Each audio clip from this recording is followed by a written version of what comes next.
2000년 전 수많은 무리들이 예수님을 따라올 때에 예수님께서는 그들에게 두 가지 비유의 말씀을 하셨습니다. 첫 번째 비유는 망대를 건축하는 비유이죠. 누구든지 망대를 지으려면 건축비가 얼마나 들어가는가 비용을 잘 계산하고 자기가 그만한 돈이 있나 이렇게 세봐야 된다는 겁니다. 또 두 번째는 전쟁을 앞둔 임금의 비유입니다. 2만 명 적군이 쳐들어왔습니다. 나는 지금 1만 명밖에 없습니다. 이 1만 명 가지고 적군을 싸워서 이길 수 있겠나 잘 계산할 거라는 거죠. 나는 1만 명밖에 없지만 저 사람들은 멀리서 왔으니까 피곤할 테고 지리적인 이점을 이용해서 우리가 작전만 잘 세우면 이길 수도 있겠다. 그런 승산이 생기면 전쟁을 하지만 아무리 생각해도 이길 것 같지 않다. 그럼 아예 미리 화친을 하는 것이 지혜로운 거다. 이게 예수님께서 말씀하신 두 개의 비유인 거죠. 자, 예수님께서 이 두 가지의 비유를 왜 하셨을까요? 이유는 아주 간단합니다. 아주 분명합니다. 당신의 뒤를 제자 되겠다고 군중들이 왁 하고 따라오는 것을 보면서 손익계산부터 정확히 잘해 라고 명령하시는 거죠. 손익계산, 계산 좀 잘하고 따라와. 딴 사람들 온다고 같이 따라오지 말고 망대 건축을 앞에 놓고 건축비용과 자기가 가지고 있는 돈을 계산 잘못해 가지고 그만 망해버리는 사람들 제법 있더라는 거죠. 2만 명 군사로 쳐들어오는 적군과 1만 명 군사로 싸워 이길 수 있는지 없는지를 계산 잘못해서 망한 나라도 한두 개가 아니라는 거죠. 그러니까 적어도 예수님의 제자가 되기를 원한다면 제자가 될 때 내가 지불해야 할 대가는 뭐냐? 그리고 내가 얻을 수 있는 건 뭐냐?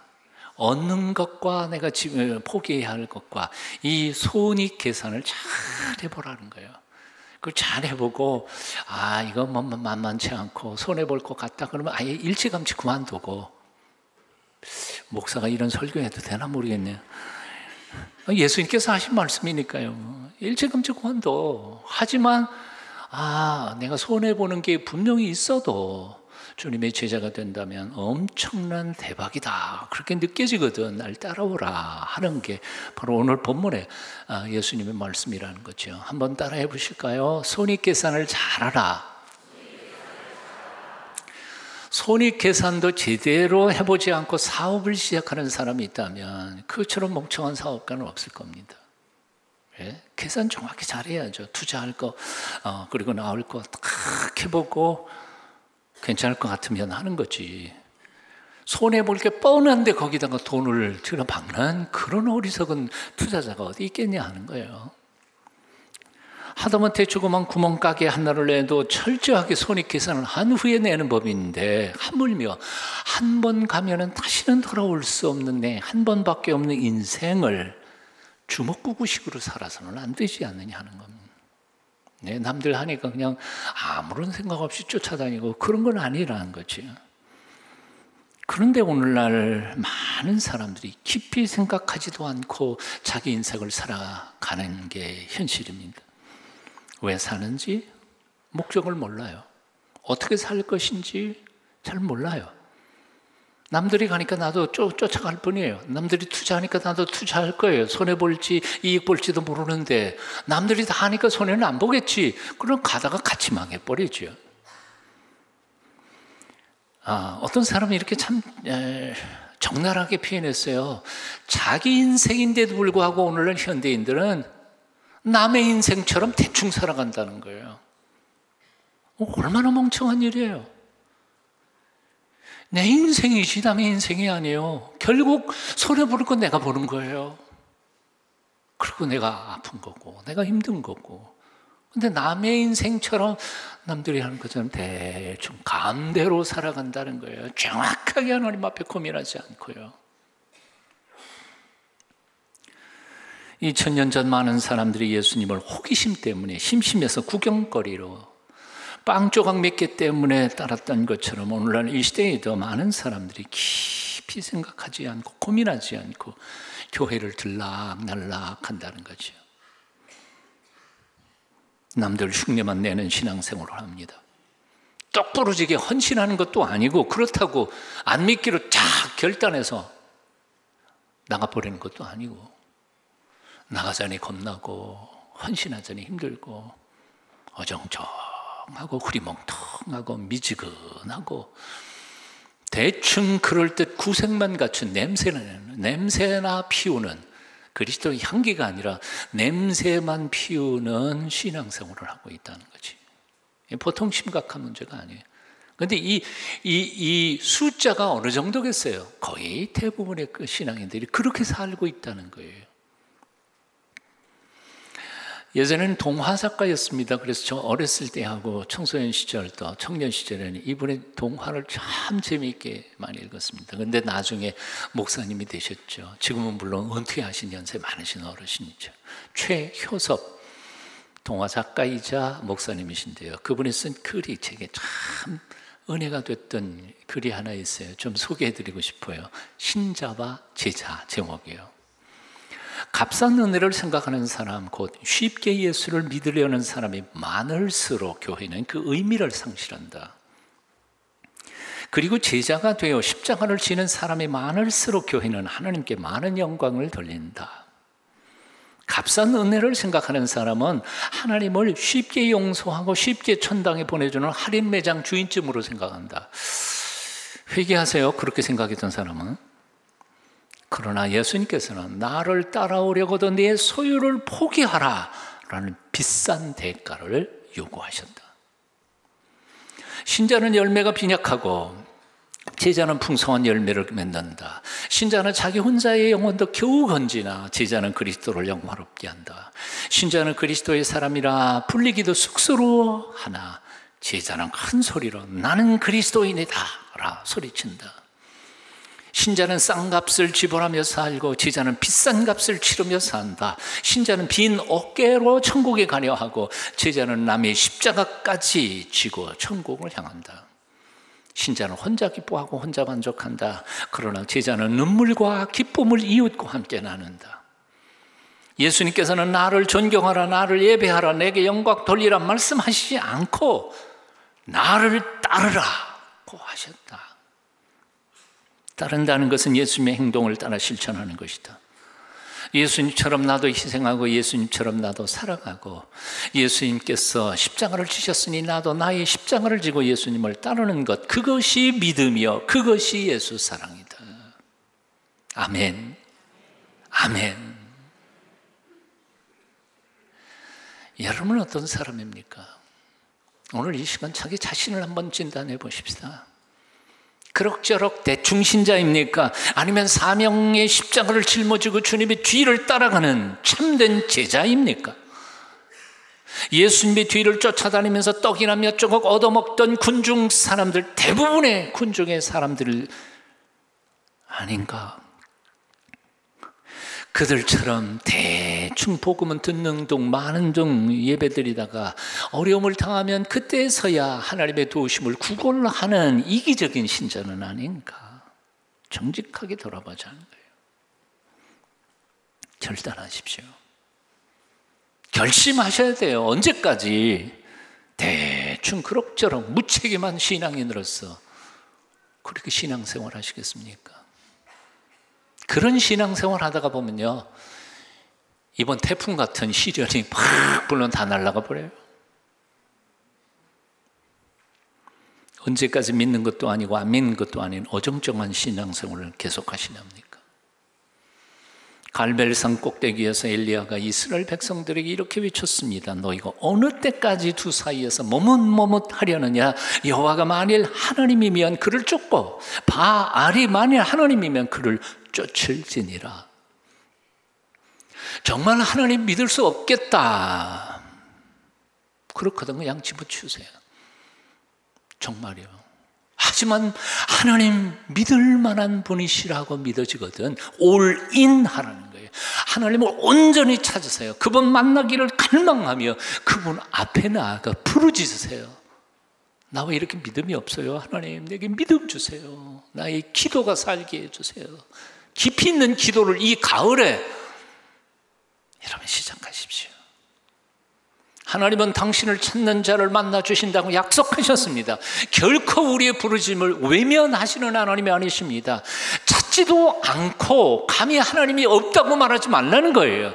구하지도 않고 하나님이 내게는 응답하지 않는다고 불평하지 말라는 거예요. 기도도 한 번, 두 번 해놓고는 쉽게 포기하지 말라는 거예요. 주님께서 말씀하셨습니다. 구하라 그러면 너희에게 주실 것이요, 찾으라 그러면 찾을 것이요, 문을 두드리라 그러면 너희에게 열릴 것이니, 구하는 이마다 얻을 것이요, 찾는 이가 찾을 것이요, 두드리는 이에게 열릴 것이니라. 네, 예레미야 29장 13절을 말씀합니다. 한번 같이 읽어볼까요? 시작. 너희가 전심으로 나를 찾고 찾으면 나를 만나리라. 이 가을에, 이 은총의 계절인 가을에 하나님의 임재를 경험할 수 있는 깨어있는 영성의 사람들이 다 되시기를 축원합니다. 예수님의 제자가 된다는 것은 쉬운 일이 아닙니다. 그것을 예수님께서는 분명하게 미리 경고하셨습니다. 좁은 문으로 들어가라. 멸망으로 인도하는 문은 크고 그 길이 넓어 그리로 들어가는 자가 많고, 생명으로 인도하는 문은 좁고 길이 협착하여 찾는 이가 적음이니라. 예수님의 제자로 따라 살아가는 것은 분명히 좁은 문으로 가는 거지, 좁은 길로 걸어가는 겁니다. 예수님께서 그 많은 군중들이 쫓아올 때에 당신의 제자가 되는 길이 얼마나 험악한지를 밝히 말씀하자 대부분의 군중 사람들은 다 도망갔다고 요한복음 기록하고 있어요. 요한복음 6장 66절입니다. 그때부터 그의 제자 중에서 많은 사람이 떠나가고 다시는 그와 함께 다니지 아니하더라. 다 가버렸어요. 왜요? 아, 이거 만만치 않구만. 포기한 거지.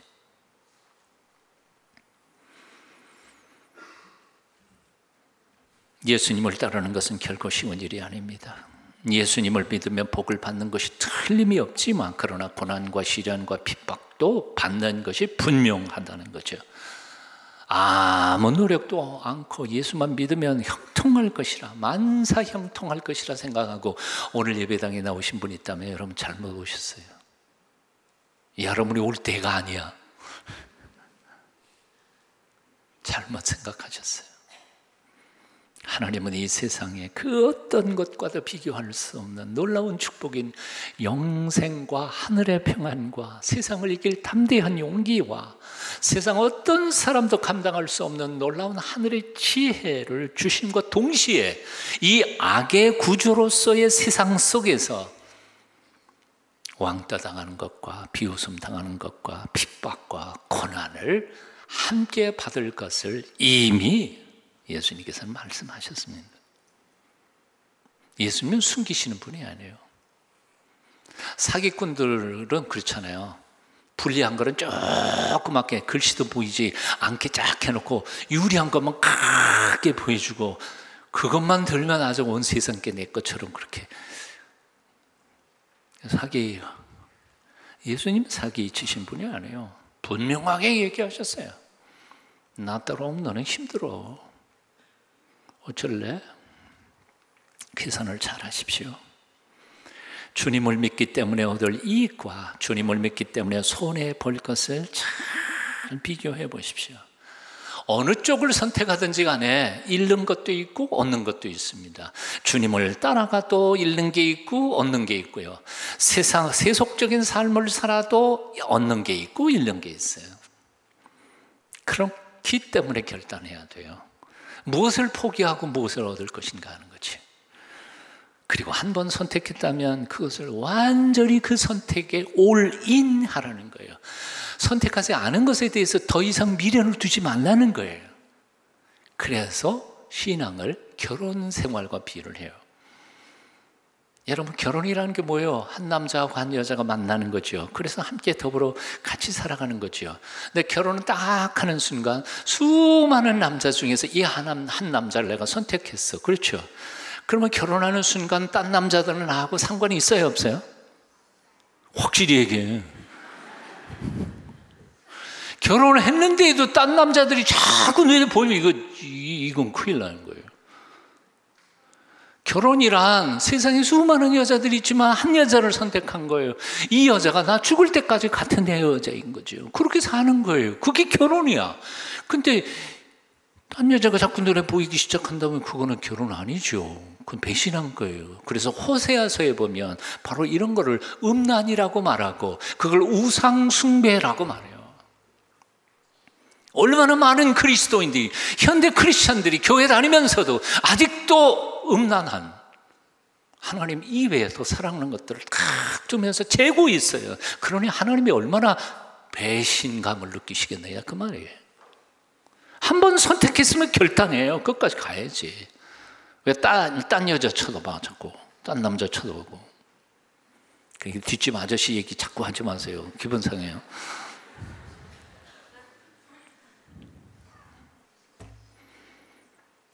묻습니다. 어떻게 선택하실래요? 여호수아처럼 엘리야처럼 저는 하나님을 믿는 것을 선택하랍니다. 여호수아가 그랬잖아요. 나와 내 집은 여호와만을 섬기기로 선택하였다. 그리고 너희들 맘대로 해. 저는 하나님을 믿고 예수님을 믿기로 선택했습니다. 여러분 맘대로 하세요. 나머지는. 왜냐하면 하나님을 믿고 예수님을 믿는 것이 제 판단으로는 대박이기 때문에, 믿기 때문에. 여러분은 어떻게 믿으세요? 그렇게 안 여기지세요? 관두세요 그러면. 그냥 겨우 여기 이익이 조금 더 많을 것 같다. 그것 가지고는 안 돼. 이건 비교할 수 없는 것이니. 역사 속에 놀라운 사실이 하나 있습니다. 예수님의 제자가 되는 그 길이 얼마나 험난하고 어렵고 심지어는 자기 목숨같이 내드리는 순교자의 길이 될 때도 있는데도 불구하고 지난 2000년 기독교 역사에 보면 그토록 지혜롭고 머리 좋고 훌륭했던 사람들이 그 길을 선택해서 간 사람들이 엄청나게 많다는 사실이죠. 그들은 아무런 고민 없이 남들이 가니까 그냥 쫓아갔을까요? 고민 안 했을까요? 계산 안 했을까요? 생각 안 했을까요? 베드로와 요한과 야고보는 자기 그물과 직업을 버리고 예수님의 뒤를 쫓았습니다. 예수님의 12 제자 중에 딱 한 사람, 제일 나이 어렸던 요한 빼놓고는 제명에 산 사람이 없어요. 다 사자밥이 되고 불에 타 죽고 거꾸로 십자가에 못 박혀 죽고 그렇게 죽었어요. 그런데도 한 사람도 그 길을 포기하지 않고 죽는 마지막 순간까지 예수님의 뒤를 따라 십자가의 길을 걸어갔던 거예요. 사도 바울은 로마 시민권자의 당대 최고의 종교 지도자가 될 수 있었던 학자의 권력자였습니다. 유대인 중에 유대인인 베냐민 지파 소속의 바리새인들이었습니다. 그때 당시에 바리새인이 전체 유대인의 3%도 안 됐던 특수계층의 특별계층이에요. 그런데 그 모든 것을 다 배설물로 여기고 기꺼이 주님을 뒤따랐으며 마지막 종장에 가서는 목이 잘려 참수용이 되기 직전까지도 그 길을 포기하지 않습니다. 오히려 죽기 얼마 전에 믿음의 아들 디모데에게 보낸 편지 속에서 이렇게 고백합니다. 이제 나의 갈 길을 다 마치고 믿음을 지켰으니 이제 후로는 나를 위하여 생명의 면류관이 예비되었을 것이라. 그 뒤에 구절 아시죠? 나만이 아니라 그리스도의 오심을 기다리는 모든 자에게도니라. 알버트 슈바이츠, 그는 명문대학의 신학부장, 심지어는 학장까지 올릅니다. 20대 후반이에요. 30대도 안 됐어요. 대단한 사람이었어요. 천재적인 사람이었습니다. 신학 쪽에, 철학 쪽에서만 그랬는가 하면 아니요, 음악적인 재질도 뛰어났습니다. 그래서 유럽 당대의 최고의 올게니스트였습니다. 그가 아프리카에 선교사로 갔고 선교비가 모자랄 때마다 유럽에 다시 와서 올겐 연주회를 열고 거기서 헌금을 얻어서 또 가서 우리가 했던 사람입니다. 20대 후반쯤에 그 젊은 나이에 신학교 학장이 되어서 학장 사택에서 이 행복을 나는 당연하게 생각하면 이게 죄악이다.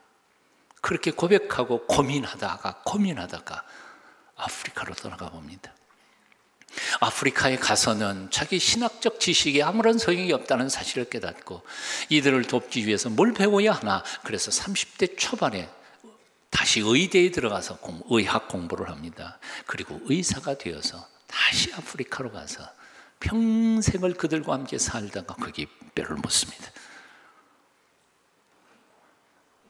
100년 전 언더우드 선교사, 미국에서도 총망받던 인재였습니다. 그래서 수많은 교회와 신학교에서 그를 붙잡았습니다. 하지만 그 유혹을 다 뿌리치고 이 어려운 땅 한국에 와서 복음의 씨앗을 뿌렸습니다. 왜 그들은 그런 선택을, 어려운 선택을 해야만 했을까요? 자신의 목숨보다 더 소중한 가치를 예수 그리스도 안에서 발견했기 때문입니다. 자신들의 꿈과 비전보다 더 소중한 의미를 예수님의 말씀 속에서 찾아냈기 때문입니다. 세상의 모든 것은 다刹나적으로 사라질 것이라는 사실을 깨닫고 하나님께서 보여주시는 영광스러운 하나님 나라를, 영원한 나라를 그들은 믿음의 눈으로 바라볼 수 있었기 때문이었습니다. 아버지의 뜻이 하늘에서 이룬 것처럼 이 땅에도 이루어질 때 이 땅은 참으로 사람들이 상상도 못할 만큼 아름답고 따뜻한 세상이 될 줄 믿었기 때문이었습니다. 자신들의 피값이 결코 헛되지 않을 줄 믿었기 때문에 피를 흘린 거였습니다. 그들 중에 어느 누구도 무작정 그 길을 가지 않았습니다. 계산했습니다. 아마도 어떤 사람은 며칠 몇 날 밤을 새우며 고민했을지도 모릅니다. 아니, 몇 년 동안 고민했겠죠. 그러다가 하나님의 뜻이 이 길인 줄, 자기에게 주신 길인 줄 알고 그 어려운 길을 걸어가셨던 거지. 사랑하는 여러분, 여러분은 어떻게 하시겠습니까? 언제까지 신앙의 흉내만 내는 신앙인의 삶을, 어정쩡한 신앙생활을 하시겠습니까? 결단하십시오. 그리고 분명하고 똑똑하게 하나님 앞에 바른 신앙을 가지고 남은 삶을 살게 되시기를 축원합니다. 2000년 전 어느 날 한 청년이 예수님을 찾아왔습니다. 그는 부자였습니다. 그리고 성경은 이스라엘의 관원이라, 그의 직함을 그렇게 표현했습니다. 그런데 성경 복음서에서 관원이라고 하는 뜻은 고위직 공무원을 나타내는 용어입니다. 한마디로 말해서 이 사람은 젊은 나이에 벌써 출세했습니다. 고위직 공무원으로요. 게다가 그는 그 권력도 돈도 즐길 수 있는 아직 젊음을 가진 사람, 청년이었습니다. 여러분 한번 생각해 보세요. 열심히 평생 돈을 벌어먹고 막상 쓰려고 보니까 이미 나이가 늙어버리잖아요. 젊었을 때 돈 번다는 거 얼마나 감사한 거예요. 그런데 돈 좀 벌어놓고 살만하면 늙어버렸어요. 이제 갈 때가 됐어요. 참, 그게 인생이에요. 권력이라는 게 그렇게 쉽게 얻어집니까? 밑바닥부터 시작해가지고 다 해서 바라던 꼭대기에 올라 앉는 순간, 이제 죽을 때가 됐어요. 불쌍한 거예요. 그런데 이 청년은요, 돈이 부자였어요. 권력이 자리했어요. 그리고 젊어요. 더 말할 것이 없는 젊은이였습니다. 그런데 이 젊은이는 이 모든 것 위에다가 한 가지 더 있었습니다. 지혜가 있었습니다.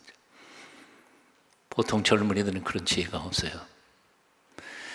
자기가 누리고 있는 이 모든 것들이 얼마나 쉽게 사라져 버릴 것인지를 아는 지혜, 권력이 얼마나 쉽게 무너져 내릴 수 있는지, 자기가 가지고 있는 돈이 얼마나 정함이 없는지, 자신의 젊음이 얼마나 쉽게 사들어들지 잘 알고 있었습니다. 그래서 그는 젊은 사람들은 생각지도 못했던 예수님께 나와 영생의 길을 묻는 것이었습니다. 선생님, 제가 어떻게 해야 영생을 얻을 수 있을까요? 주님께서 젊은이에게 대답하십니다. 계명을 지켜라. 예, 계명은 제가 어려서부터 다 지켰습니다. 그래도 부족한 것이 있습니까? 하고 되묻습니다. 와, 이 젊은이는 대단한 젊은이에요. 윤리적, 도덕적으로도 완벽하고요. 돈 사기쳐서 돈 번 것도 아니고요. 권력 어떤 수상방법거리지 않고 올라간 게 아니에요.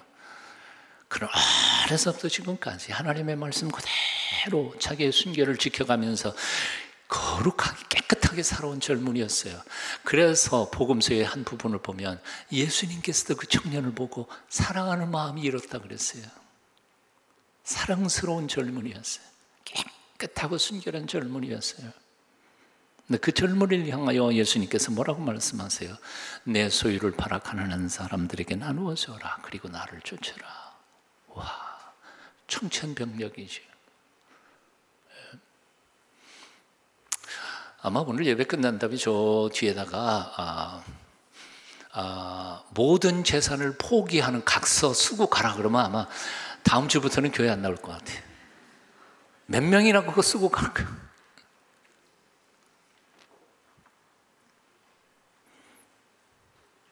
보통 우리가 전도할 때는 이렇게 하죠. 담배 다 끊고 술 다 끊고 제사도 지내지 말고 11조는 반드시 드려야 하고 주일은 어떤 일이 있어도 절대로 주일 어기면 안 되고 이거 지킬 자신이 없으면 관둬. 이렇게 전도합니까? 그럼 아무도 안 나올 거예요. 우리는 이렇게 하죠. 담배 피우시면서 나오세요. 술 이거 안 끊어도 돼요. 그냥 나오세요. 주일날 성수 못할 때도 있죠. 뭐 그냥 나오세요. 제사 지내세요. 그럼 사기치는 거예요? 아니에요. 왜냐하면 그 사람이 교회 다니면서 신앙이 들어가고 성령님이 그것을 변화시켜 주시고 신앙에 성숙하면 그런 문제는 저절로 해결되기 때문에 그걸 우리는 아니까요. 아멘? 그러니까 여러분 교회 30년 다녔는데도 아직도 담배 끊지 못한 집사님이 들키시거든. 소리치지 마세요. 그냥 내버려 둬요. 아직도 그게 잘하지 못해서 그런 것뿐이에요. 시간만 주어져 보세요. 스스로 자기가 끊을 수 있는 거예요. 비난할 것도 소리칠 것도 없어요. 하나님 앞에서 자신의 성숙도에 따라서 그게 달라지는 거니까요. 그걸 가지고 신앙에 점수 매기는 것은 큰 율법적인 행위일 뿐이에요. 그런데 예수님께서는 그 청년에게 다짜고짜로 너 있는 거 다 팔아가지고 남에게 주고 나를 쫓아. 와, 왜 예수님 그렇게 모질게 그 청년에게 그렇게 사랑하시는 청년에게 이렇게 말씀하셨을까? 이유는 하나예요. 그 청년의 마음속에 숨어있는 물질에 대한 욕망, 그걸 포기하지 못하는 욕망, 권력에 대한 욕망이 영생의 문을 가로막고 있다는 사실을 예수님께서는 그 영의 눈으로 보셨기 때문에 그런 거죠. 영생을 위해 내 소유를 포기할 수 있겠니? 요즘식으로 표현한다면 이렇게 말할 수 있을 겁니다. 내가 지금 영생을 구한다면 다만 그것이 너에게 얼마나 절박한 문제이냐. 정말 영생을 위해 네가 귀중히 여기는 네 재산까지라도 다 팔아 나누어줄 각오가 되어 있냐? 너의 삶의 우선순위, 프라이어리티는 뭐냐? 하고 질문하는 거죠. 예수님께서 우리가 가난해지는 것을 좋아하실까요? 우리가 돈, 재산 다 팔아놓고 가난하게 사는 것이 하나님이 원하시는 길일까요? 그런 건 아니에요. 권력의 자리에 있는 사람들 권력 다 내놓고 그냥 민초처럼 살라고 말씀하시는 걸까요? 그건 아니에요. 아마도 이 청년이 예수님 앞에 알겠습니다. 그것이 꼭 유일한 길이라면 다 포기하겠습니다. 그리고 진짜 그것을 실행에 옮기려고 하는 각오가 주님의 눈에 보인다면 아마 주님은 말리셨을 거예요. 아니야 됐다. 그 각오로 하나님이 내게 주신 재물들을 가난하고 연약한 이들과 나누면서 살아. 그 각오로 하나님이 내게 주신 권력의 자리를 이용해서 세상을 아름다운 세상 만들어 그리고 마음껏 축복해서 보냈을 줄로 압니다. 예수님께서 빼앗는 게 중요한 게 아니에요. 내 마음이 어디에 가 있는가가 중요한 거죠. 그런데 이 청년은 돈과 명예, 권력에 대한 탐욕을 버리지 못하고 슬퍼하며 주님의 곁을 떠났다고 성경은 기록하고 있습니다. 불쌍한 사람이었습니다. 영생의 문이신 예수 그리스도 앞에 영생을 포기해버리고 돌아선 사람. 2000년이 지난 지금 우리가 한번 생각해 봅니다. 2000년 전에 그 청년이 놓기 싫어했던 그 권력이 지금 어디 있나요? 그가 놓기 싫어했던 그 재산이, 재물이 지금 어디 있나요? 아니, 그 젊음을 가졌던 아름다운 청년, 그 청년은 지금 어디 있나요? 2000년 지난 지금. 아마도 성지에 모래밭, 먼지 한두 조각으로 바람에 날리고 있을 것이라고 생각이 듭니다. 불쌍한 일 아니에요? 이 명수 목사님의 글을 조금 읽어드리겠습니다. 주님은 우리에게 다가오셔서 물으십니다. 얘야, 지금 내가 제일 애착을 갖고 사랑하는 것이 무엇이냐? 솔직히 말해봐라. 물론 내 아내, 부모, 형제이죠. 주님께서 다시 물으십니다. 아니, 그들 말고 내가 사랑하는 것 있지 않냐? 그것을 말해봐. 가족 말고야 정의, 자유, 인권이지요. 이런 것 위해 꽤 많은 투쟁을 벌여왔잖아요. 주님께서 다시 물으십니다. 그렇게 피상적인 대답 말고 내가 진심으로 아끼고 사랑하는 것 있지 않느냐? 예, 주님, 솔직히 말해 저는 인간이 인간답게 사랑할 수 있는 예수를 사랑합니다. 예수님께서 다시 다그쳐 물으십니다. 이 사람은 너무 고상한 척하지 말고 정직하게 내가 정말 사랑하는 걸 말해. 거의 막다른 골목에 들어와서 저는 진심을 이야기할 수밖에 없었습니다. 주님, 솔직히 말씀드려서 제가 제일 사랑하는 것은 결국 뭐요? 저 자신입니다. 그때 주님은 말씀하십니다. 그래, 내가 그 고백을 듣고 싶었다. 바로 그것을 내게 바치라. 내가 원하는 것은 내 돈도 아니고 내 지식도 아니고 내 명성도 아니라 바로 너 자신이란다. 너 자신이란다. 하나님이 돈이 없어서 돈 달라고 그러시겠어요? 예? 하나님은 우리 자신을 사랑합니다. 결국 모든 것은 다 흙으로 돌아갈 것입니다. 결국 내가 이루었던 모든 업적도 얼마 안 지나면 먼지로 사라져버리고 말 것입니다. 단 100년만 지나도 내 이름을 기억할 만한 사람은 이 세상에 더 이상 존재하지 않을 것입니다. 긁어 모으고 끌어안아도 모든 재물들은 다 결국은 남의 것이 되고 말 것입니다. 내가 발표한 그 좋은 가설들도 우리 후배들이 나타나서 여지없이 바꿔놓을 것입니다. 오직 영원토록 남을 것은 창조주 하나님, 우리 인생의 주인이신 하나님을 위해 살았던 우리의 믿음의 아름다운 삶만이 영원히 하나님 앞에 기억될 줄 믿습니다. 하나님이 주신 죄는 시간, 재물, 그것들을 가지고 연약한 이들을 돕고 섬기면서 하나님을 기쁘시게 해드리는 남은 삶 사시기를 축원합니다. 그러므로 내 사랑하는 형제들아, 견실하며 흔들리지 말고 항상 주의 일에 더욱 힘쓰는 자들이 되라. 이는 그 이유는 너희 수고가 주 안에서 헛되지 않은 줄을 알미라. 기도하겠습니다. 오 하나님, 우리가 언제까지나 머뭇거리지 않도록 온전한 신앙으로 뛰어들어서 참된 예수님의 제자로 살아가도록 우리를 도와주시옵소서. 예수님의 이름으로 기도합니다. 아멘.